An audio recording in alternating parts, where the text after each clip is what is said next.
Welcome back to Project Brupeg. This week it's all about preparations for our new crew, permanent crew Carlos, and temporary crew who's going to be with us for 3 months, Margot, coming over from New Zealand. Can't wait to meet you guys. First up, thank you very much, Jesse and Sarah. They're two diesel mechanics located a couple of hours north of Brupeg.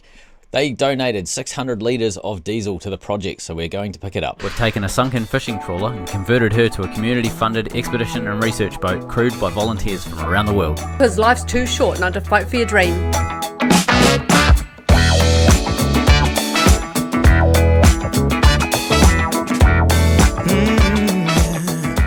So we're heading up the coast, about an hour and a half. It's a nice drive. It's always nice to see a little bit more of Australia before we go.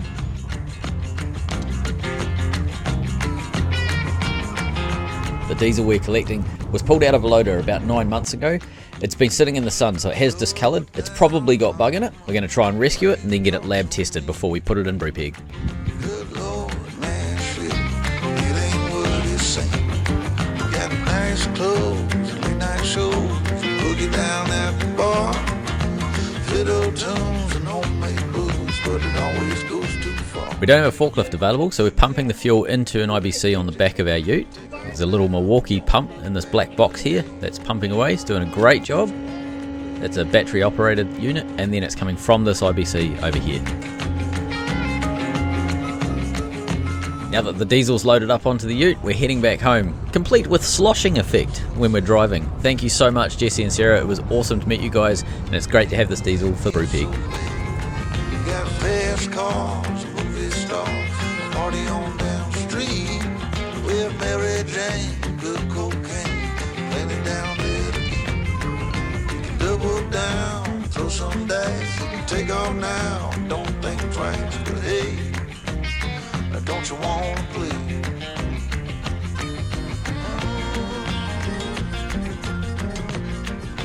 Baby, come on. Oh, for God's sake, Damien, I can't believe that we have had to have this conversation. Feed me. I'm going to keep biting you until you feed me. Feed me? Feed me. Feed me. Feed me. For God's sake. Feed me. Fine, I'll have your coffee. So we got our diesel back at base. We need to solve this diesel bug challenge. A lot of people are scared of diesel bug. It's really not a big deal. Think of it as lots of little organisms growing inside the diesel. You just need to kill them off, and you use a biocide to do that. And that once they're all essentially dead, they float down to the bottom of the tank, and then you can filter off the top 90% as pretty decent quality diesel. You'd still need to filter it at this point, but it's mostly pretty good. And that bottom 10% is often pretty sludgy and pretty gross. You'll see that when we do it to this one here. The biocide that we use is diesel biocide AC82. We just get it from Super Cheap Auto in Australia, a local shop, just a car parts shop.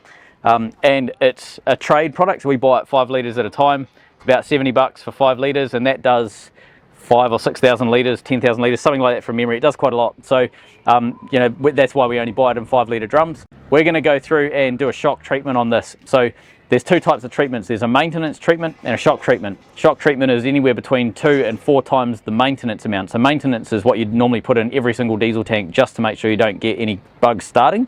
If you've got bug, that's when you want to do a shock treatment. That's what we're doing today. This is 600 mil, so we're going to stick that in. 300 mil is what's needed for this amount of diesel. It's 600 litres diesel, so we're going to put 600 mil in. That's our shock treatment. So you can see that awful black sort of gross colour. That's essentially diesel with bug in it, so we just need to knock that back. That colour should change to a really nice golden diesel colour. The next bit's pretty much the most critical bit. You need to stir it. Most people don't stir it. They just pour the diesel biocide in and then let it hopefully do its job. It's not going to work. You need to get it to move. So you can set up a pump if you can't access your tank to clean it or anything. Set up a pump, pulling from one end of the tank, dumping it back into the other and have it cycle. Well, there's a couple of other ways you can do it. I'm going to show you my favourite. For this method of tank stirring, you're going to need 1 ute, a jiggly tank, and a wife that's not afraid to shit stir. That was a doozy. Yeah. That was a good one.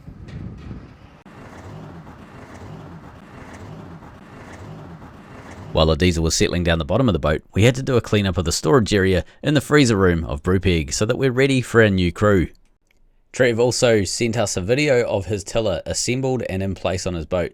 and you can sort of see it slides back and forth, so he can extend it to make whatever length he wants when he's out sailing, and you can also push it up and get rid of it completely. So it's a cool design, absolutely awesome. It was fun building it with him. And with that last job complete, it was time to see Trev's boat get lifted back into the water again. Lots of coming and going this week.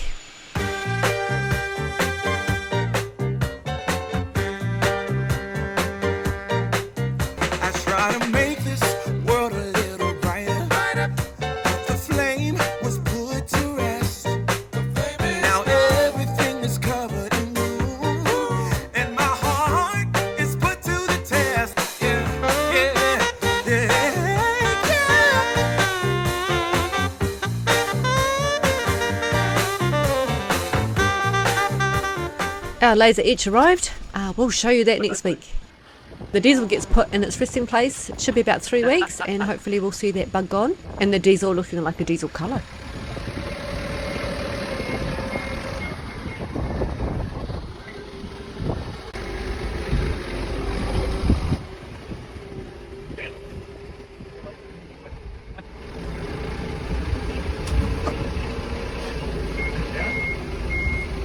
So we've got heaps going on the boat at the moment. We're pushing really hard to get the accommodation solved because we've got Carlos arriving in 5 days roughly, and Margot is arriving in maybe 10 days from now. So we need to have crew accommodation sorted. So we have a double bed down the bottom in the master cabin that Jess and me will be in that is not usable. It's a storage shed at the moment, so we're clearing all of that out and getting everything sorted in that room. Beck's got his cabin next door is a single cabin that he's in, and then up the front we're going to have Margot and Carlos. They're going to be in the front twin cabin. So part of doing that is building ventilation pipes. Now we need, this ventilation pipe comes through the wall and it's too tight against the wall. We can't get the little rubber joiner on that the fan has to go on. So I've cut some angles out of this, and I'm going to TIG weld this so that I've got a bit of a kink going on. I've done pie cuts in the same way that a 3-year-old does pie cuts with a birthday cake, with their hand, and they mash it down into it. I've basically done that but with a grinder.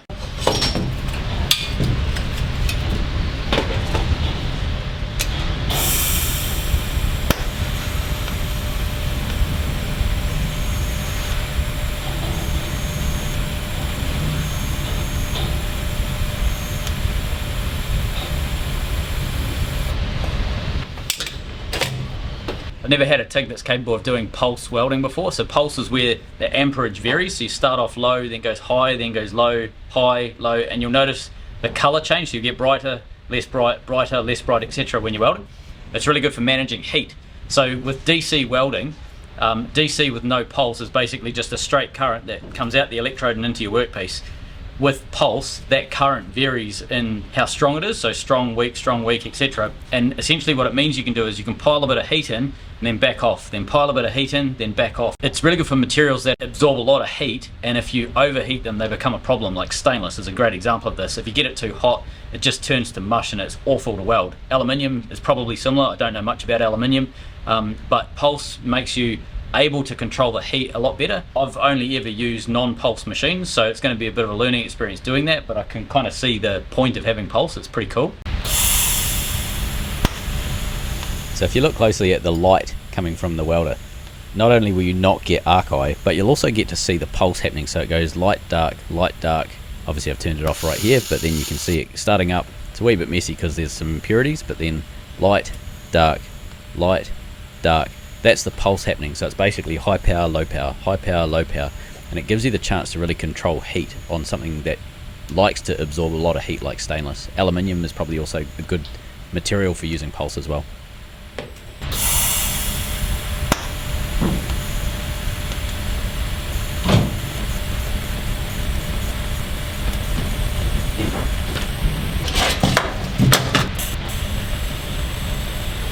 With a bit of a clean, that's what it comes up like, and I've buffed all the sicker that was at this end up here, buffed that all off, and the sicker that was on that ceiling face, so that we can now stick it in. That'll do. And the whole point was to create a kink. You can see that sort of bend that's going on in the pipe there. That's so that we can put a rubber sleeve over top of this. It was too close to the wall before.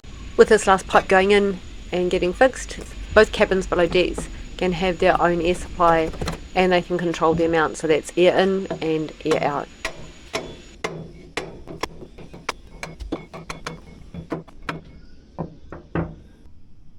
So the welding worked and we now have 1 finger of clearance.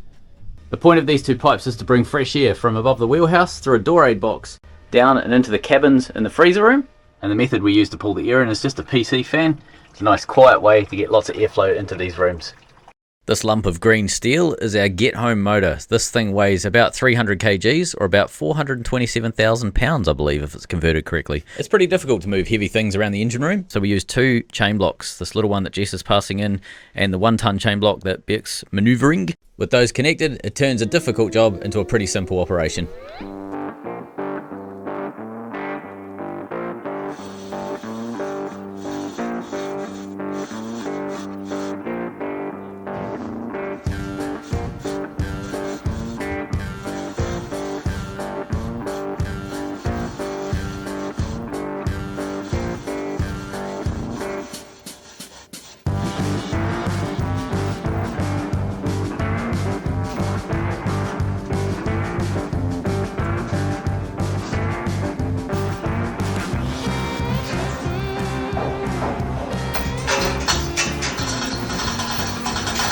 Get more height under it?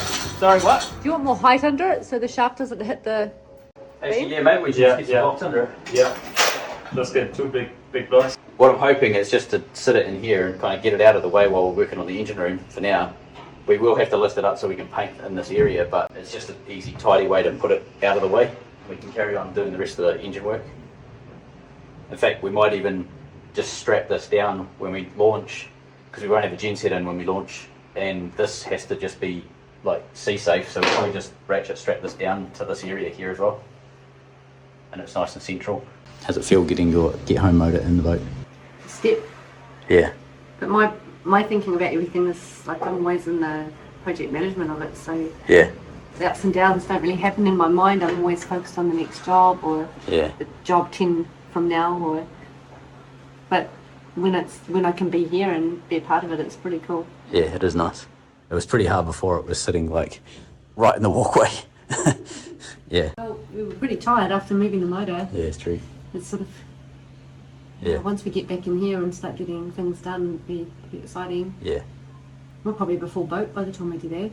We will be, So yeah. that'll be 3 weeks from now. We'll be starting to look at engine stuff. We'll be full at the end of next week. Yeah. Been working this week on the cabins and tidying up, and the solar panels are all being stored in the saloon, so we couldn't really sit easily. So just getting everything organised. But the amount of dust, because we've got really big winds at the moment. I know, it's of course, when crazy. we are, it's just crazy. And so we've got paddocks around us. Yeah. And it's dry. It's really dry. There's not a lot of rain, so there's just so much dust. So And pollen and so on, seeds Yeah. and yeah. Oh my god, look who entered with a bang. That's already enough. Oh, actually, it can be on an angle, it doesn't have to be. Yeah. So you think maybe just put it.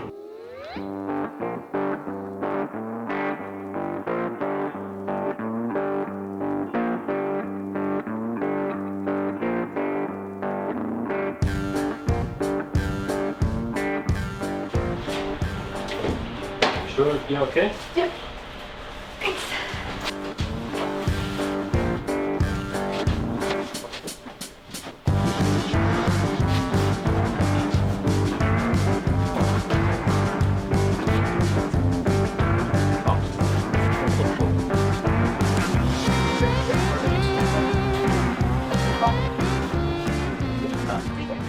Half of our solar. Yeah. Amazing, eh?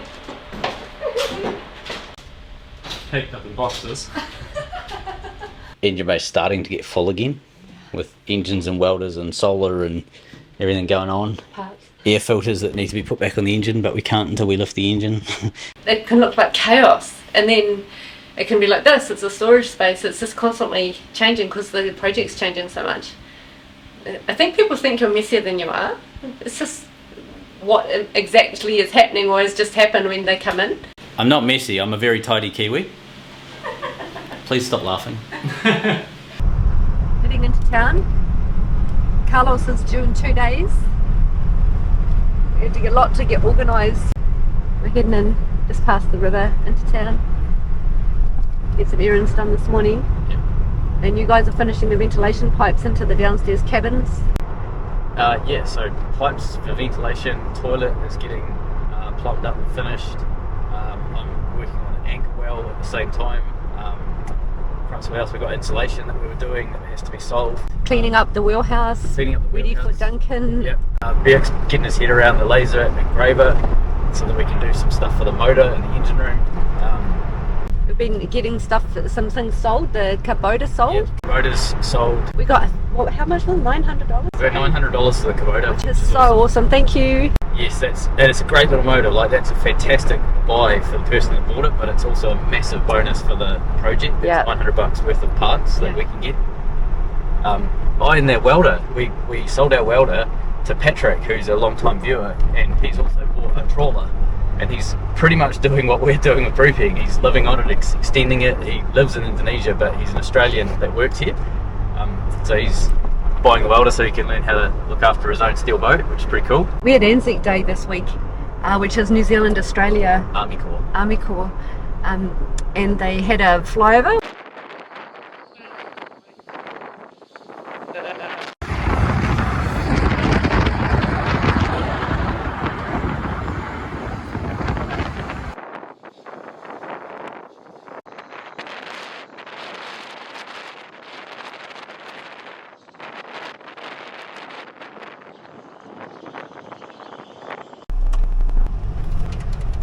So I need to get a decent momentary on switch for the toilet. So I use these guys. Switches that they had only run 10 amps. I need to go to a different shop across town so that I can get a relay that will then turn the toilet on and not explode. Relay acquired. Because we're in town, it would be rude not to get coffee. With coffee acquired, it's time to get some parts. At Bunnings Warehouse! Damn it, the marketing worked. And then to get some cat food. The guys have tried to get all the insulation, all the little bits done. We've used spray foam as well as our normal insulation blocks that we put in. Make sure you've got water still left in the pipe so it can spray around. It's really important to remember, if you are going to go around in public bars and spaces and call yourself a cruiser, that you need to be well versed in how marine toilets block up, how they explode and how to repair them. And it's been some time since I've had to deal with this, so I'm obviously doing a refresher course to keep up with my certifications. Some of the topics they teach in cruising marine toilet certification tier 1 level is why you need to have a solenoid valve in your water supply if you run pressurized water. Normally these things pump seawater, but we run with no pressure and we run fresh water through our toilet with 40 psi of pressure up here. So we have to have a solenoid valve to stop the toilet just automatically flushing all of the time. One of the things we're finding is that we can't actually get any waste to come out of the toilet. It's not pumping it. So I thought, simple fix, I'll pull the pump off and check the impeller. But when I built this little stainless bracket that the toilet is sitting on, I didn't really allow enough room to get the pump off. So we're changing that today so that we can service this ongoingly. I managed to get the pump off. So this is the thing that does all the shredding, the chopper, I think it's called. Nothing wrong with that. That's all in good nick. This is the impeller that does the pumping for the waste side. So it's basically a 4-bladed hard plastic thing. Nothing wrong with that. There's nothing broken on that. The housing, the waste goes down there and into that sort of different color housing. So look at the housing on the back. You can see there's 2 sections, right? So there's the front section with those ribs. That's where the choppers do their work. And then the small bits manage to get through into this back smooth section where the impeller basically pushes it out that hole there. However, I can see there's a blockage right down the very end of that hole. So we need to pull that apart now. There we go.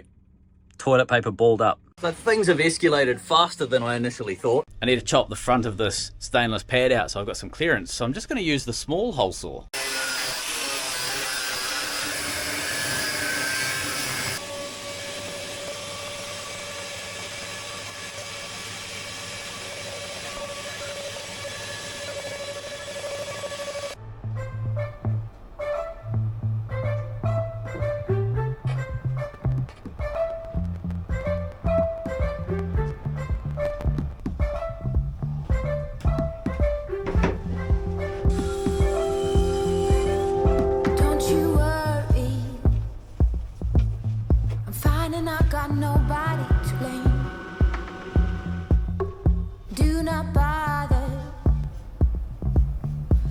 That it is hard to understand.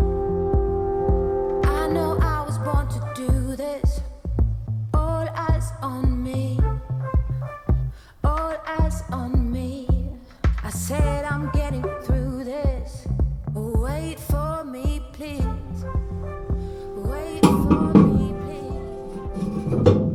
We've tried lots of things over the years to stop the mold growing, but this is the only thing that we've discovered that actually does stop it. We love it. This is what we use in the bathroom. Never have to stay.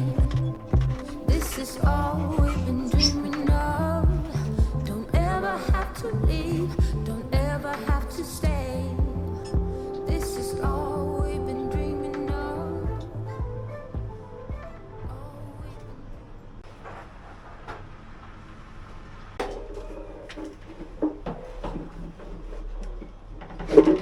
So we're having a day off, which is not really a day off because we've got dishes to do and everyone's avoiding them. And then the possible job that we could use to avoid the dishes is the exploding toilet. Everyone seems to be volunteering for that one. Welcome to boat life. We got a message from Carlos. He was just about to board the plane this morning, so he's flying right now, isn't he? Yeah, he'll be in the air right now. Yeah. And To Melbourne. then to Melbourne and then on to Brisbane. That way, you might be able to see him. Like, just look up in the sky. Zoom in a bit. Damien's been like this all morning. So we're off to the Macadamia Farm Cafe, which has been recommended by Julie, Duncan's partner, and then we're going to go back and do some actual tidying up, and yeah, we'll be picking up Carlos tomorrow around about 3:30, I think, in the afternoon, right? Yeah. Coming by train from Brisbane. We'll see you soon. Just found the... He's just figured out how to log into Japan. He's trying to figure out how do I get into Japanese YouTube. Hey guys, yeah, I'm on the plane, ready to go, excited to see you guys. Next day, we head in to pick Carlos up from the train station.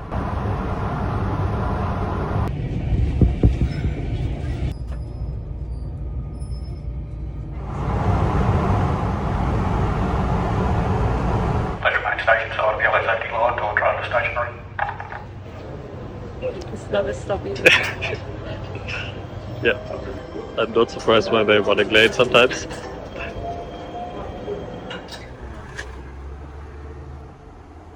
We've just picked Carlos up from the train station. This is Carlos.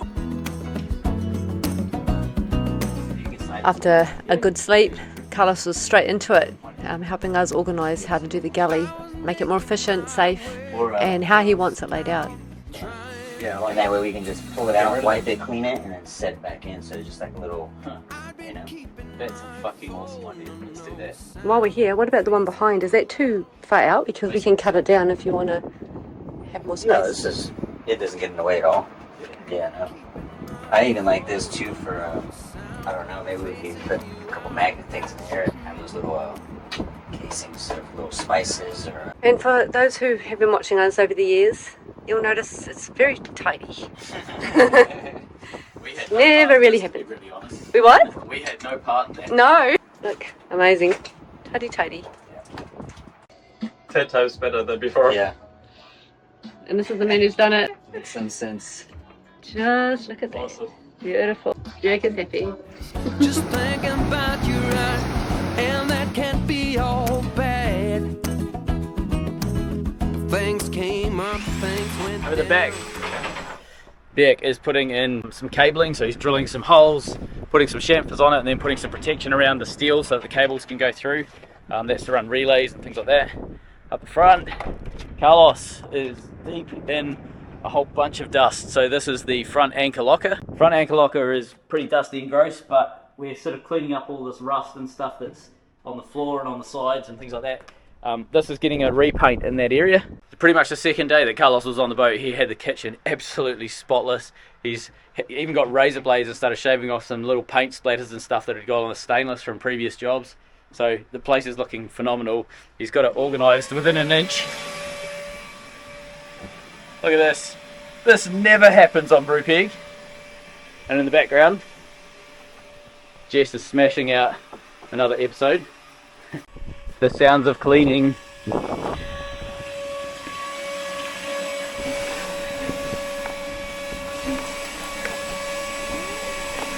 is what Berg has created.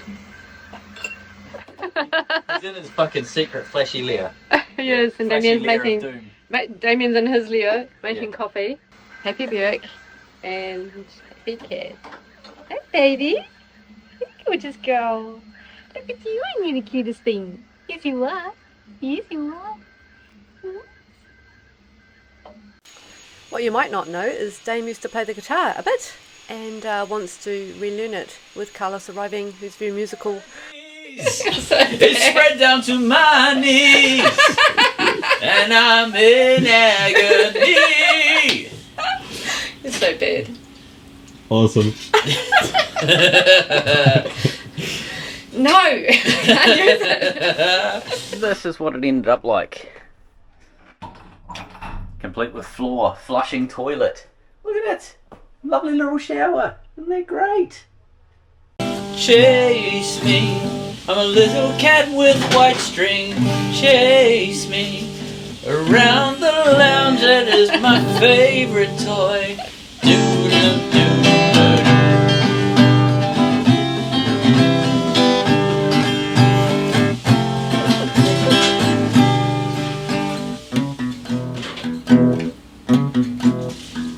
When your baby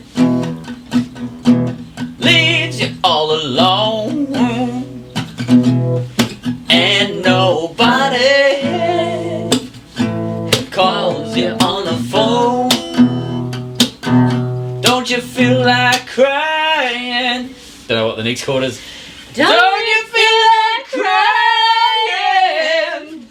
Oh, here I am, oh honey, come on, cry to me. Well, nothing can be said.